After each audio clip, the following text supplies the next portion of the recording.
교사 특별 새벽기도 마지막 아침, 오늘까지 승리하신 여러분 주님의 이름으로 환영합니다. 인사하겠습니다. 대단하십니다. 오늘도 하나님이 예비하신 은혜로 채워주실 줄로 믿습니다. 자, 오늘은 이제 마지막 시간으로 복음 사역자의 삶, 신앙, 헌신, 그런 주제로 말씀을 전하겠습니다. 세 가지 얘기하려고 그러겠죠. 복음 사역자의 삶, 신앙, 헌신. 제가 이제 이 특별 새벽 기도 하면서 우리 이제 목사님들하고 또 전도사님, 우리 선생님들은 아이들 현장에 나가서 직접 사역하는데, 저는 담임 목사로서 이제 이 목회자들과 또 선생님들에게 뒤에서 이렇게 말씀으로 후원하고 하는 이 사역은 이제 제가 감당해야 되고, 그래서 저희 말씀을 통해서 우리 선생님들 마음속에 사명감을 또 소명의식 어제 증거했는데, 하나님 날 이곳에서 부르셨다고 하는 갖게 하려고 이제 말씀 준비했는데, 하여튼 잘 됐는지 안 됐는지 모르지만 잘 된 줄로 믿습니다. 복음 교사는 복음 사역자라고 할 수가 있겠죠. 우리는 뭐 다른 것을 가르치는 게 아닙니다. 수학이나 영어나 뭐 역사나 이런 것을 가르치는 선생님이 아니고 성경 말씀을 가르치는 선생님이고, 말씀을 통하여 인간을 구원하시는 이 복음, 성경 말씀 전체를 요약한 복음이라고 할 수가 있겠는데, 이 복음을 전파하고 가르치는 사람이에요.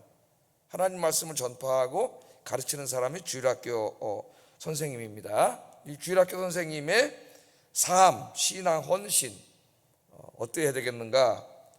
오늘 읽은 말씀을 가지고 좀 아침에 잠깐 묵상하려고 하는데, 디모데 후서 말씀을 읽었습니다. 디모데 후서는 사도 바울 선생이 제일 마지막에 죽기 한 몇 달 전에 쓰신 이제 서신이죠. 그 마지막 사역이라고 할 수가 있겠어요. 감옥에 갇혀가지고 이제 이 디모데 후서를 쓰게 됩니다. 그래서 이제 디모데 후서를 쓰고 몇 달 있다가 이제 순교를 하게 돼요. 이 바울 선생이. 성경에는 바울 선생의 그 순교 이야기는 나오지 않습니다만, 기독교 전승에 의하면은 바울 선생이 이제 로마에서 순교한 것으로 그렇게 나오고 있습니다. 자, 그래서 오늘 세 가지를 좀 한번 생각해 보겠습니다. 첫째는 이제 복음 사역자의 삶. 복음 사역자는 복음 사역자로서의 합당한 삶을 살아야 되는데, 우리 하나님께서 어떻게 이 복음 사역자가 살아야 된다고 말씀하시는가? 7절을 한번 읽어보겠습니다. 시작.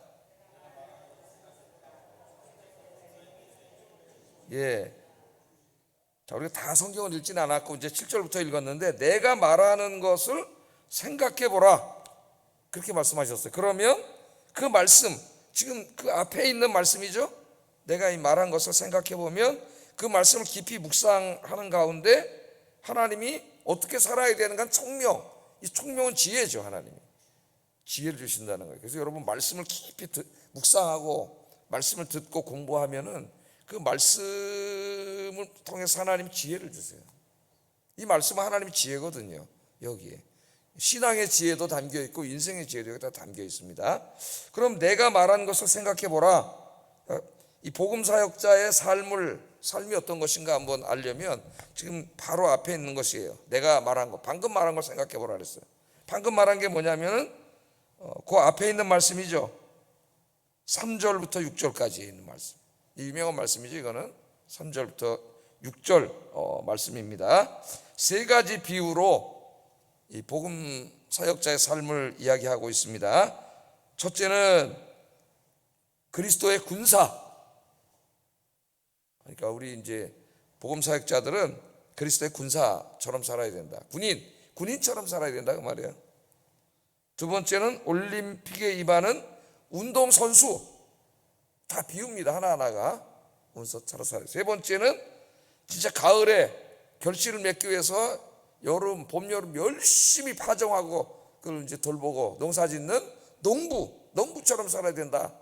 세 가지, 이걸 생각해 보라는 거예요. 그러면 어떻게 살아야 되는지 총명, 지혜를 알 수 있다는 거죠. 이제 새벽이니까 간단하게 한번 생각해 보겠어요. 자, 첫 번째 뭐라 그랬어요? 너는 그리스도 예수의 좋은 병사로 나와 함께 고난을 받으라. 병사로 복무하는 자는 자기 생활에 얽매이는 자가 하나도 없나니 이는 병사로 모집한 자를 기쁘게 하려 함이라. 이제 우리는 군인이다. 우리를 부른 분은 누구예요? 주님께서, 하나님께서 우리를 부르셨죠. 하나님의 군사, 그리스도의 군사로 하나님 부르셨어요. 그래서 군인은 자기를 부른 분을 기쁘게 해야 되죠. 이제 요새 현대 국가에서는 우리가 왕이 우리를 부른 게 아니라 우리는 국민의 군대죠. 국민의 군대. 어떤 권력자에게 충성하는 군대가 아니라 국민, 조국과 민족을 위해 충성하는 군대. 이제 그게 바른 거죠. 이 당시에는 왕정 시대이기 때문에 왕의 군대, 자기를 부른 그분을 기쁘게 해야 돼. 그러기 위해서 군인에게 제일 중요하게 요청되는 게 뭐냐면은 사생활에 얽매이지 않는다는 거예요. 이게 핵심이죠. 이 비유에서는 자기 사생활에 얽매이지 않는다. 군인이 군대 가서 나라를 지켜야 되는데 매일 자기 사생활, 사적인 일을 하고 다니면은 이거 어떻게 되겠어요, 이 사람이? 감당할 수가 없는 거예요. 이 말씀을 이제 이렇게 듣고, 그건 그리스도인들은 모든 사적인 생활, 인간적인 생활을 다 하지 말아야 되나? 포기해야 되나? 그런 건 아니죠.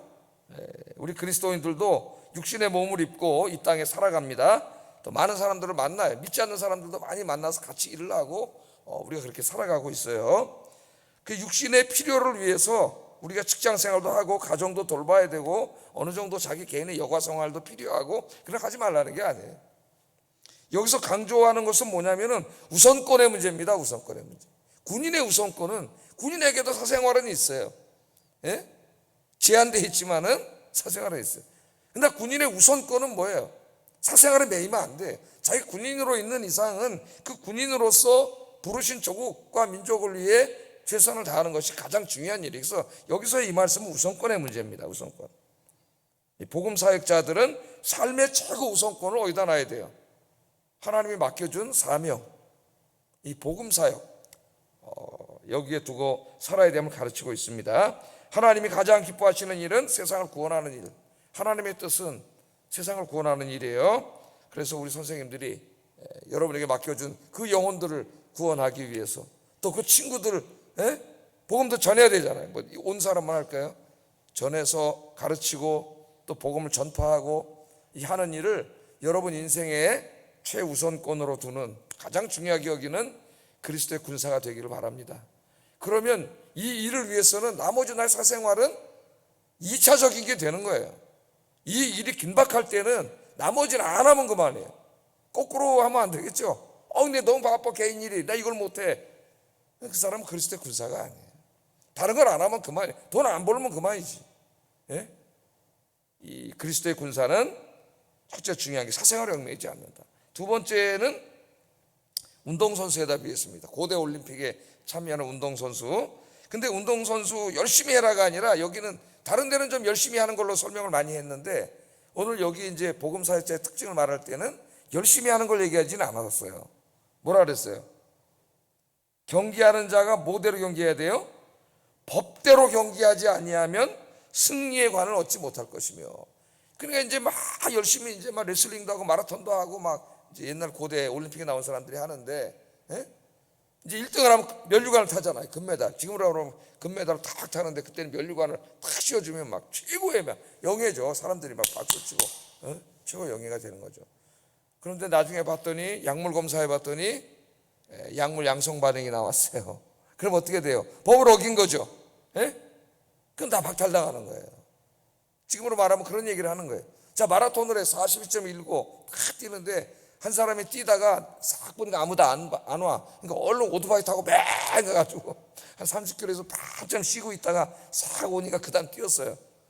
근데 맨 처음에 몰라서 금메달을 탔는데 나중에 보니까 그게 CCTV에 다 나왔어. 그럼 어떻게 되는 거예요? 경기대로 안 해. 법대로 안 했잖아요. 그 박탈당하는 거지. 자, 그 얘기를 하고 있습니다. 여기 운동선수 얘기하면서 다른 복음의 서신에서는 이제 열심히 경주하는 것, 인내와 끈기를 강조하기도 했는데 오늘 여기서는 법대로 경주하는 것을 강조했어요. 그럼 하나님의 복음 사역자들이 이 땅을 살아가는데 복음 사역자라서 하나님의 규칙을 지켜야 된다는 거죠. 하나님의 법을 지켜야 된다. 하나님의 법이 뭐예요? 하나님의 말씀이죠. 그러니까 복음 사역자들은 복음 사역도 말씀대로 해야 되고 자기의 인생도 말씀대로 살아야 돼요.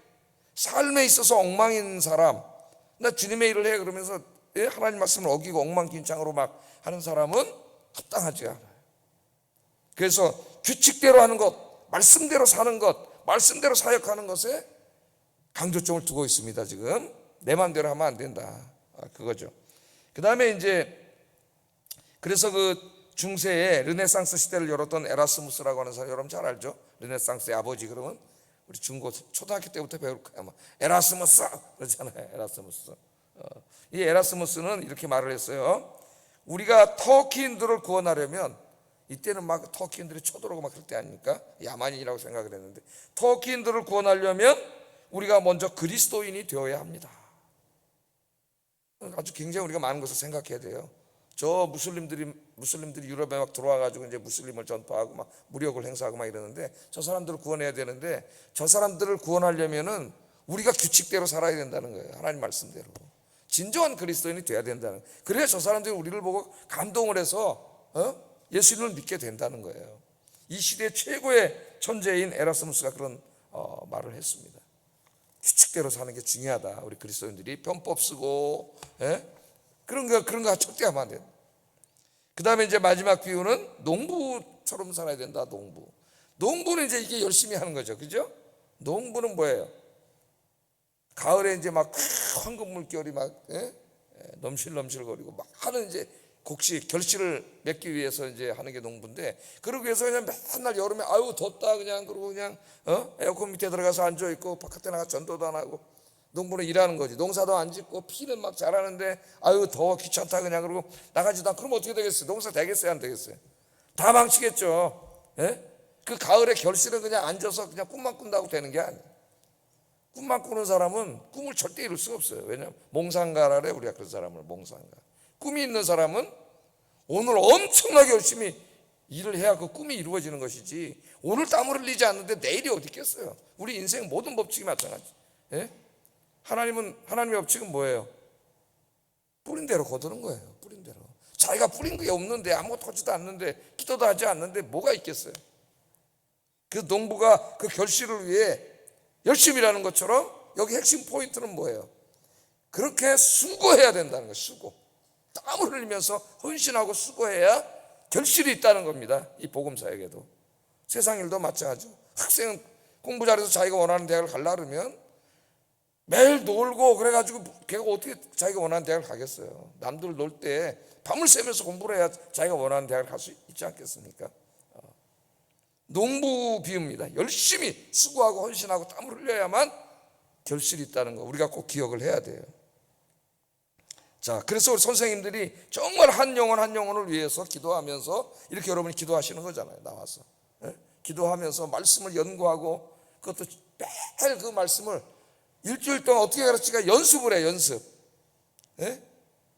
공과가 있지 않습니까? 그러면 토요일 날 밤에 시커 놀고 와가지고 졸린데 앉아가지고 이제 아유 내일 애들 가르쳐야지. 잠은 오고 에이 또 아침에 일찍 일어나자 그러고 덮어놨다가 아침에도 안 돼갖고 저 어떤 목사님 설교하는데 뒤에 앉아가지고, 이런 교사는 안 되겠죠. 주일날 끝나고 있잖아요. 제일 좋은 게 뭐냐면은 주일날 밤에 한번 다음날 공과를 보세요. 미리. 우리 교회는 이제 미리 여기 토를 다 가르쳐 주죠. 한 달에 한 번씩 모여서 이제 목사님들이 얼마나 좋은 교회 공과 다 이미 강해주고 그러는데 다 안다고. 근데 잊어먹어. 그러니까 내 다음 주에 할 거를 그 한 주 전부터 저녁 때 한번 보세요. 그러면 그 성경 읽어보면 딱 있잖아. 그걸 머릿속에 딱 넣어놓고 댕겨요. 이걸 어떻게 애들한테 가르칠까? 그러면 그걸 재밌게 가르칠 수 있는 그런 아이디어가 막 떠올라. 그거 제가 하는 거예요. 내 설교를 얼마나 많이 지금 이거 어떻게 다 하겠어요? 항상 본문이 머릿속에 있고 운전하면서도 생각하고 오늘 설교하고 오면서 내일 본문을 뭐 또 생각하고 와요. 가끔은 이게 내일 할 건지 오늘 할 건지 헷갈릴 때가 있어요. 계속 생각을 해요. 계속 생각을 안 하면 못해요. 우리 등산하다가도 아이디어가 딱 떠올라. 그럼 꺼내가지고 핸드폰 딱 여기 나오잖아요. 그래서 저는 꼭 노트를 사요. 여기 적어요. 여기다 딱 빼곡하게 적어가지고 오면 그 아이디어가, 왜냐하면 그때는 생각이 났지만 5분 지나면 잊어버려요. 그때 뭐였지? 하나도 생각이 안 나요. 그러니까 잘 때도 딱 옆에다 볼펜 놓고, 요새는 안 그러는데 이제 그러다가 큰일 날까봐 얼마 전까지만 해도 볼펜 놓고 자다 메모지하고 이렇게 자다가 기도하면서 이제 자다가 생각 볼 때는 왜냐면 아침에 일어나면 잊어버려. 그렇게 여러분들이 수고하고 아이를 위해서 기도하고 만나고 상담하고 어제 우리 교육자들하고 이제 그런 회의를 했는데 목사님 두 분하고 만나서 보고를 받다가 그래야만 결실이 있어. 해산의 수고라 그랬잖아요. 해산의 수고. 한 우리 선생님들 되시기를 주의 이름으로 축복합니다. 자, 복음 사역자, 교사의 삶 세 가지. 사생활에 지나치게 얽매이지 말라. 두 번째, 하나님의 말씀대로 살라. 세 번째, 수고의 땀을 흘리라. 이게 하나님 요구하시는 거예요. 그러한 삶을 살려면, 이 복음 사역을 우리가 감당하려면 흔들리지 않는 신앙이 있어야지. 안 그러면 못하는 거죠. 신앙심이 없이는. 특별히 오늘 사도 바울은 부활 신앙을 강조하고 있습니다. 부활 신앙. 우리의 육신이 그냥 죽어서 없어지는 게 아니라 죽은 다음에 부활이 있다고 하는 거. 부활에 대한 신앙, 확신을 갖지 않으면 이렇게 할 수 없다는 거예요. 8절 한번 읽어보겠습니다. 시작. 예수 그리스도를 기억하라. 뭐라 그랬어요? 내가 전한 복음대로 다윗의 씨로 죽은 자 가운데서 다시 살아나신 예수를 기억하라는 깊이 생각하라는 거예요. 다시 살아나신 예수. 오늘 여기서는 십자가의 예수를 강조하는 게 아니라 십자가에서 죽으셨다가 다시 살아나신 예수를 기억하라. 그러니까 깊이 생각하라. 항상 생각하라는 거예요. 왜 그런지 아세요, 여러분? 사도 바울이 지금 로마 감옥에 갇혀 있잖아요. 우리가 이제 보통 이 바울 서신 그러면 뭘 얘기해요? 에베소, 빌립보, 골로새, 빌레몬 이걸 얘기하는데 감옥에서 썼다고. 이 디모데 후서가 진짜 더 감옥에 쓴 거예요. 좀 이따 이제 살펴볼 텐데 로마 2차로 이제 로마 감옥에 갇혔을 때 쓰신 이 말씀인데, 자, 여기서 순교했다 그랬죠. 사도 바울이 이제 여기에 갇혔을 때는 2차 로마에 오게 됐을 때는 자기가 순교한다는 걸 알고 있습니다. 성령님이 이제 바울같이 기도하는 사람들은 그걸 알려주기 때문에 글 속에 나와요. 특히 디모데서 4장에 보면 관제와 같이 벌써 내가 부음이 되고 떠날 기약이 가까웠다. 알잖아. 관제가 아니라 전제라 그랬죠. 전제로 바꿨죠, 번역을. 전제는 포도주로 드리는 제사라 그랬죠. 다 제사를 지낸 다음에 마지막으로 뭘 쏟아붓는다 그랬어요. 레위기에서 배웠잖아요. 포도주를 쏟아붓잖아요. 그럼 뭔 뜻이라 그랬어요? 전적인 헌신이라 그랬죠. 자기를 다 쏟아붓는 거예요. 그러니까 그 말이 그 말이에요. 디모데후서 4장 6절 이하에 전제를 다 쏟아붓는 것처럼 내 인생 전체를 하나님이 맡겨준 복음사에게 완전히 쏟아부었습니다. 영어성에 pouring out, 완전히 쏟아부은 거예요. 그러니까 이제 나의 떠날 기약이 갖고 왔다, 죽을 날이 갖고 왔다는 걸 알고 있는 거죠, 자기가. 그래서 이제 인간이니까 죽는 거 아닙니까, 여러분? 전설에 의하면 이제 참수당했다고 하는데, 얼마나 무섭겠어요, 인간인데 두렵고. 그러니까 하나님 앞에 이제 기도하는데 디모데후서 4장 6절에 보면 하나님이 감옥에 혼자 두지 않고 찾아오셔서 위로하시고 자기를 이제 순교할 수 있게 하나님 힘을 주신다는 얘기를 합니다. 자, 이걸 잘 보세요. 그런 가운데 있어요. 사탄이 말이죠. 우리들이 주의 일을 할 때 이제 방해를 하는데 못하게 가만히 있지 않습니다, 여러분. 이걸 알고 있어야 돼요. 이런저런 일을 방해를 하는데 가장 인간을 공격할 때 사용하는 강력한 무기가 있어요. 그게 뭐냐면 죽음이에요, 죽음. 이런저런 다 이렇게 환경적인 이런 것도 있지만 가장 강력한 무기는 죽음이에요. 그 죽음 앞에서 많은 사람들이 배교했죠. 우리 초대교회 박해가 심할 때, 또 우리나라도 일제시대 때 신사에 참배하는 문제, 죽음 앞에서 많은 사람들이 목사, 장로 다 신사에 참배하고, 우리 코로나를 당하면서도 코로나는 좀 다른 얘기라고 할 수도 있겠지만 전염병 문제가 있기 때문에 한국교회 목회자들과 성도들이 신앙이 형편없다는 것을 저를 포함해서 다 그대로 드러냈어요. 숫자는 많을지 모르지만은 진짜 연약한 교회라고 하는 것, 그런 걸 다 보여줬죠. 우리 스스로가 하나님 앞에 부끄러운 모습들을. 이 죽음으로 공격하면 죽음 앞에서는 생명의 주를 기하기 때문에 꼼짝 못하는 사람들, 거기서 엄청나게 배교를 하는데, 이 부활신앙이 있는 사람들은 순교를 하는 거예요. 어떻게 순교를 해요, 여러분? 칼을 딱 목에다 갖다 대고 배교하면 살려줄게. 그러니까 순교한 사람만 우리가 목사님들이 얘기해서 그렇지 배교한 사람이 훨씬 많아요. 살으려고. 우리 친사 참배할 때 대부분 목사 다 배교하고, 우리 장로교 합동층은 부끄럽지만은 합동층 총회에서 목사 장로들이 모여서 신사 참배를 가결했어요. 이게 부끄러운 역사를 갖고 있어요. 진짜로. 저 부산에 고신이라고 있는데 거기 있는 목사님들만 그 신사 참배 안 한 목사님들이 해방돼서 정치 싸움이 나가지고 우리 애들 다 같은 총회였거든. 싸우다가 신사자 앞에 한 목사들이 더 많아가지고 총회 안 한 목사들을 치리했어요. 치리. 그래서 고신 떨어잖아요. 고신이 된 거예요 이게. 물론 우리 얘기는 아니고 오래전에 이제 우리 얘기지만 이런 푸른 얘기들이 있어요. 그러니까 지금 항상 점검해 봐야 될 게 뭐냐면 저도 자신할 수 없어요. 저 자신도. 그러니까 기도하는 거예요. 약해서. 죽음으로 공격할 때에 그 죽음만큼 강력한 무기는 없는 거죠. 우리 예수님조차도 죽음으로 공격을 했죠. 그것도 십자가. 얼마나 무섭겠습니까?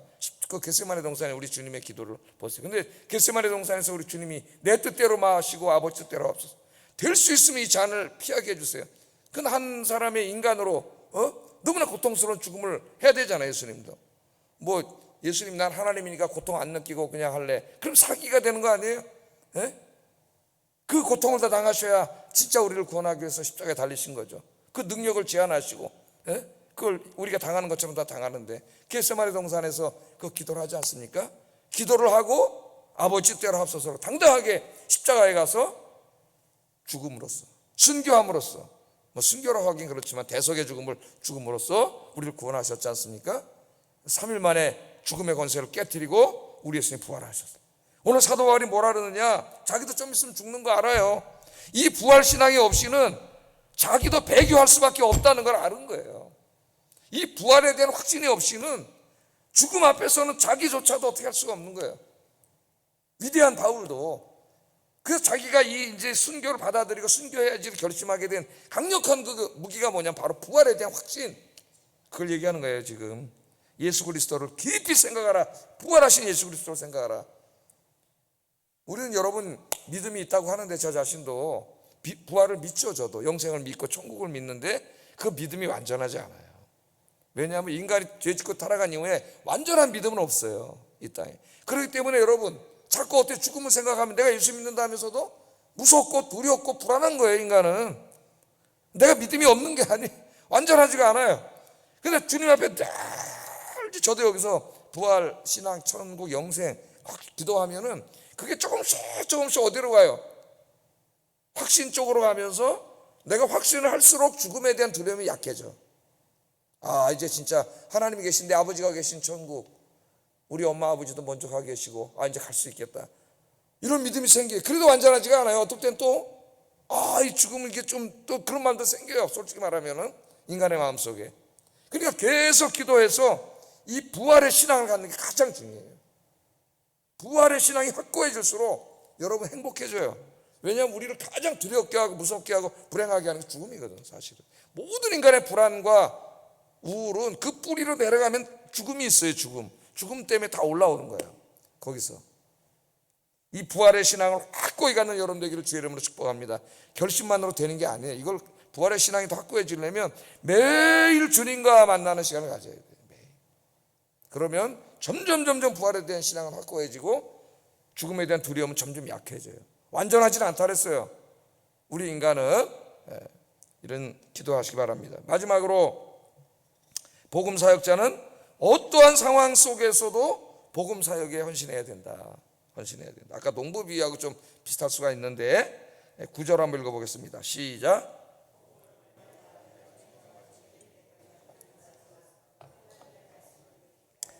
자, 디모데후서가 감옥에서 쓰여졌다는 게 여기 나오잖아요. 복음으로 말미암아 내가 죄인과 같이 매였다 그러잖아요. 매이는 데까지 권을 받았다니까. 매인다는 말은 묶었다는 말이 밧줄로 묶여. 쇠사슬로 묶여 있지 않습니까? 착고가 채워지고 그래서 이제 감옥에 있는 거예요. 감옥에 갇혀 있는 거예요. 자, 제가 아까 바울이 두 번 로마 감옥에 갇혔다 그랬죠.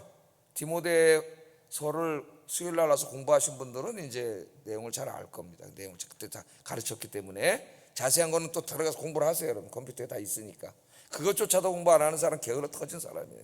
진짜 나는 목이 터져라고 연구해서 가르쳐놨는데 그거라도 해야지.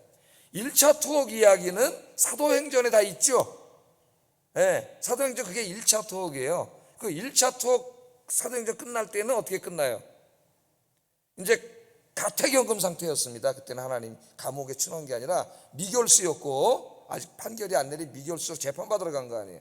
그래서 하나님의 은혜로 가택연금을 시켜가지고 사람들을 만날 수 있게 해줬어요. 사도행전에 보면은 그 가택연금 상태 감옥에서도 계속 주의를 합니다. 유대인들을 만나고 복음을 전하고 이런 일을 하면서 끝나. 거기 더 이상 바울에 대해서 알지 못하는데 디모데후서에 이제 이야기가 나오고 있어요. 근데 바울의 전승에 의하면은 바울이 이제 거기서 2년 후에 석방이 돼요. 무죄 판결을 받습니다.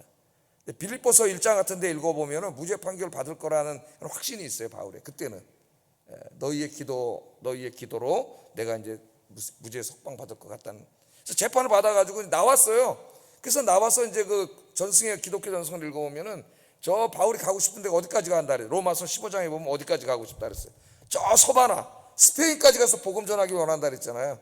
내가 거기 가서 복음 전할 때 로마 교인들 보고 니들이 나한테 좀 선교 후원을 좀 해주라. 그럼 내가 거기 가서 복음 전하겠다. 그렇게 얘기를 하죠. 스페인까지 복음을 가서 전하고 다시 돌아와가지고 마케도니아, 지금으로 말하면 그리스죠. 그리스 북쪽에 데살로니가 교회와 빌립보 교회가 있어요. 거기에. 자, 이런 것들도 사도행전 제가 다 강해놨으니까 가서 공부를 하세요. 다 상세히 제가 가르쳐놨어요. 거기다가. 거기 와서 이제 사역을 할 때에 그때 로마의 황제가 누구냐면 네로였거든. 네로가 나타나가지고 맨 처음에는 네로가 머리가 좋은 사람이에요. 선정을 했는데 나중에 이 사람이 탁탁 비춰가지고 이제 로마를 새로 짓고 싶어졌어요. 다. 다 부시고 새로 지으려는데 할 수가 없잖아. 로마는 민주사회예요. 그런 짓을 황제 마음대로 했다면 죽습니다. 밀란이 일어나가지고. 그러니까 어떻게 했어요? 불을 질러버렸어요. 미친놈이. 불을 질러 다 태우고 새로 치려고. 불 나는데 어떻게 할 거야? 근데 막 밀란이 일어나려고 막 그러니까 이 책임을 그리스도인들에게 뒤집어 씌웠어요. 왜냐하면 로마인들이 그리스도인을 싫어했거든. 그 당시에. 공공의 적이 됐어요. 그래가지고 무자비한 핍박이 막 일어나는데, 거기 바울이 잘 갖고 놨던 교회들이랑 핍박이 일어나고 그러니 이 소식을 마케도니아에 있다, 그리스에 있다가 들었단 말이에요. 바울이. 자기 혼자 거기서 편안하게 있을 수가 없어서 로마 교인들이 걱정이 돼가지고 다시 갑니다. 로마로. 기독교 전승에 다 나와요. 다시 로마로 가서 거기서 이제 로마로 들어가는데 그 직전에 대만은 세상을 사랑하여 데살로니가로 갔고 젊은이들이 함께 했다가 차마 거기까지 못 들어가다가 도망가 버리고 바울은 이제 거기 끝까지 들어가죠. 들어가서 선교를 하다가 이제 정치범으로 다시 붙잡혀가지고 감옥에 갇히게 2차 투옥이에요. 성경에는 안 나와요. 디모데후서에 이제 흔적만 남아있죠. 여기에. 그래서 그때 2차 투옥은 로마에서 저 산속에 있는 제일 험한 곳이에요. 흉악범들이 가는 그곳에 갇힌 거예요. 그곳에 갇혀서 쓴 서신이 디모데후서예요. 디모데후서. 여기. 이 험난한 감옥에 갇혔습니다. 오늘 이 말씀 다시 한번 읽어보세요. 아까 그 9절 다시 한번 읽어봅니다. 시작. 내가 죄인과 같이 매이는 데까지 고난을 받았으나 하나님의 말씀은 매이지 아니하니라. 여기 매였다는 말을 써요. 묶었다는 말입니다. 매였다는 꽁꽁 맸다는 말, 밧줄로 꽁꽁 묶었다는 거예요. 못 움직이게. 그러니까 이 사탄이 지금 네로를 통해서 박살내려고 했는데 폭력을 통해서 이 바울이라는 사람이 들어온 거야. 바울이 들어오면 큰일 나거든요. 이게 다시 살아나거든요. 교회가 환난과 핍박 속에서도. 성령 충만한 사람이 들어오니까. 그러니까 이제 이 복음을 못 전하게 하려고 바울을 묶은 거예요. 사탄이. 로마 군인들을 시켜가지고 붙잡아가지고 감옥에다 묶어놓은 거예요. 그러면 바울이 이제 감옥에 갇혀 있으면은 복음도 묶어놓을 수 있다고 이제 사탄이 그렇게 판단을 한 거죠. 그 말을 하고 있는 겁니다. 사도 바울이. 그러나 나는 묶어놓는데 성공했지만 복음은 매이지 않았다. 하나님의 말씀은 매이지 않았다 그러잖아요. 복음은 묶어놓을 수가 없었다.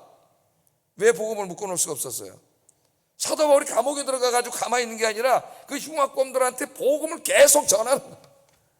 감옥에 가면 사람 없나요? 더 많아? 맨날 만나야죠. 24시간 얼굴 대고 있잖아요. 바울은 거기 들어가서 절망하는 게 아니라 거기는 사람들한테 계속 복음을 전하니까 사탄의 계획이 실패로 돌아가는 거예요. 그 10절에 보면 그러므로 내가 택함 받은 자들을 위하여 모든 것을 참음은 그들도 그리스도 예수 안에 있는 구원을 영원한 영광과 함께 받게 하려 함이라. 감옥 생활이 편할 리가 있겠어요? 자기도 힘든데 이들을 구원하기 위해서 열심히 복음을 전했다. 그래서 사탄의 계획은 실패로 돌아갔다는 거예요. 왜? 복음은 묶이지 않아요. 바울은 묶어놨지만 바울이 계속 일을 하기 때문에 그 묶인 상태에서도 복음을 묶을 수가 없었다는 거예요. 그 일을 했더니 하나님 힘을 주셨다 그래요. 디모데후서 4장 17절 한번 읽어보겠습니다. 시작.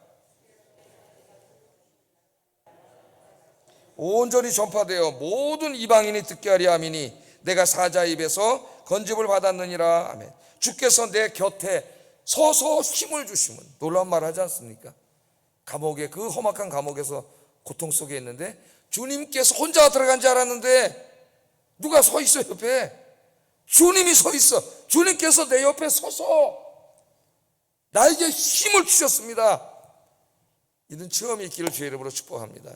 그래서 내가 이 사명을 잘 감당할 수 있었습니다. 그러니까 사탄이 복음을 묶어놓는 것을 성공할 수 있는 유일한 방법은 바로 복음 사역자들이 믿음이 없어가지고 아이고 나 힘들다, 덥다, 나 이 일 해야 돼, 저 일 해야 되는데, 그리고 자기가 주인의 일을 하지 않으면 사탄이 성공하는 거예요. 그러니까 사탄한테 꽁꽁 묶인 거예요, 그 사람들이. 예? 그런데 사탄이 아무리 그래서 그 사람 묶어놓으려고 해도 그 사람이 이 사역을 감당하는 한 하나님의 말씀은 절대 매이지 않습니다. 믿음의 사람들이 있기 때문에 사도행전 4장에 예루살렘 교인들 보세요. 한 번만 더 예수가 부활했다고 전화하면 죽인다 그랬죠, 산헤드린 공회에서. 그랬더니 그들이 와서 기도하고 하나님 앞에 도와달라고 기도하고 어떻게 했어요? 나가서 전도했어요. 너희들 한 번만 더 전하면 죽인다는 말을 듣고 무서워서 가만히 있었으면 사탄이 성공한 거예요. 복음을 묶어놓은 거야, 협박해가지고. 그런데 부활신앙을 가지고 있던 그들은 담대히 나가서 전했어요. 그러니까 하나님 말씀 묶어놓을 수가 없어. 믿음의 사람들, 성령의 사람들이 나가서 죽인다 그러는데 전도하니까. 할렐루야. 믿음의 사람들이 있는 한 하나님의 말씀은 절대로 묶을 수 없습니다. 그러나 믿음의 사람들이 없어지면 사탄이 다 묶어놓는 거예요. 이 환경으로 묶어놓고, 저 사람 바쁘게 해서 묶어놓고, 저 사람 돈 벌러 가는 걸로 묶어놓고, 저 사람 더위 타니까 저걸로 묶어놓고, 다 묶어놓으니까 꼼짝 묶어가지고 안 나오니까 복음이 묶이는 거예요. 그러면